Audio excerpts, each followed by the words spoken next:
So I always think these panel conversations are terribly boring if everybody agrees with everybody all the time. So I think I'll go out on a limb here and have a fight with you over that one, David. The BYOD piece, I've always been a massive fan of that. And I think it has a number of challenges, but it also has a lot of solutions. And I think with every household being online in some way, shape, or form, and everybody who works professionally needing to have a device in some way, shape, or form, the reliance on getting that as a corporate device and having it in a limited function has never been that attractive as having a personal device which you can then choose and work with, and it can be an Apple, or it can be a Surface, or it can be, you know, whatever it is you want, and then you can use that in the way that you want to for your personal use of a device, which, you know, frankly, we all need for many hours a day in this day and age, while also using it as a work tool. And I think the you know, that can be funded by the corporation through a contribution on a monthly basis, for example, if that was necessary. But I think the aspect of this is, as much as having the right tools and the right agents on that end device under a corporate policy, which you know, frankly, needs to be accepted by the employee to actually deploy that. And why I think this, you know, I've always been a fan of that model, but why I think this is more relevant than ever before is that we are so used to saying, right, our work laptop is not working. I'm going to walk into the IT department. I'm going to present it to them. They're going to fix it while I go and have some lunch or a coffee or a meeting or whatever it might happen to be. And I'm going to come back 2 hours later or 3 hours later or 5 hours later, and they're going to give it back to me. How do you do that when everybody works remotely and is at home for the foreseeable future? Okay. Plus, you have the challenge of, you know, pushing updates, pushing patches, pushing different versions of AV and endpoint protection, all kinds of stuff out to a multitude of devices. You know, again, that becomes much harder when we're working in this remote environment. So, you know, I think the argument for BYOD is there in ways that it's never has been before. And adds to the strength of the overall conversation.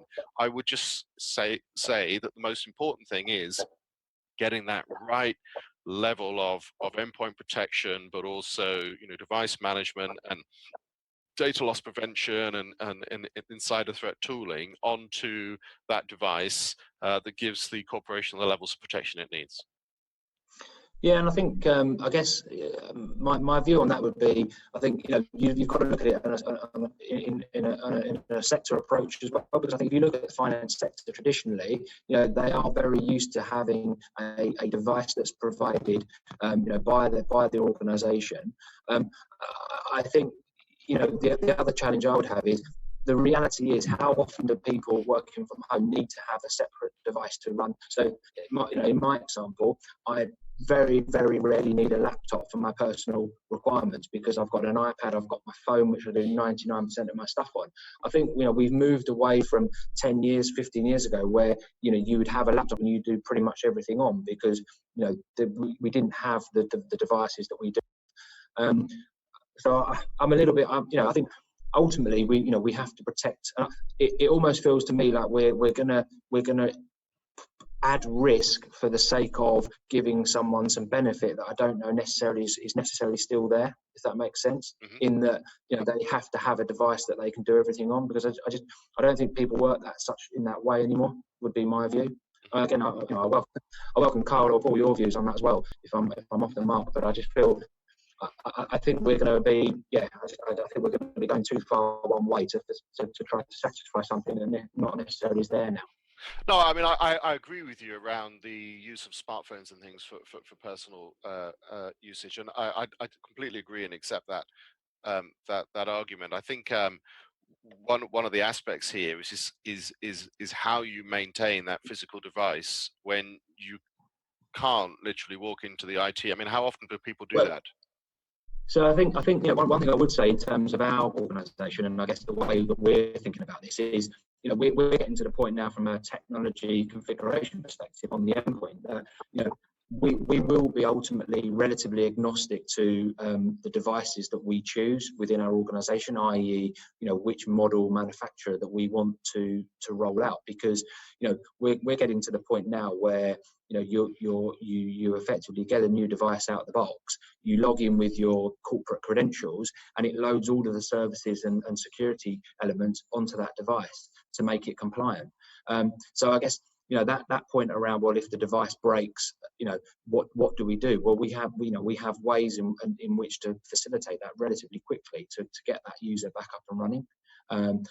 So I don't necessarily think that having a BYOD device is, because that could break in the same way, right? Their personal device could also malfunction, and that could take them actually longer to rectify if they haven't got a warranty on it, or they haven't got a way to actually resolve it. And I think if you suddenly get random personal devices coming back into the IT departments to attempt to fix, I think that's going to be a bigger overhead than it would be us maintaining the control of what devices we're allowing.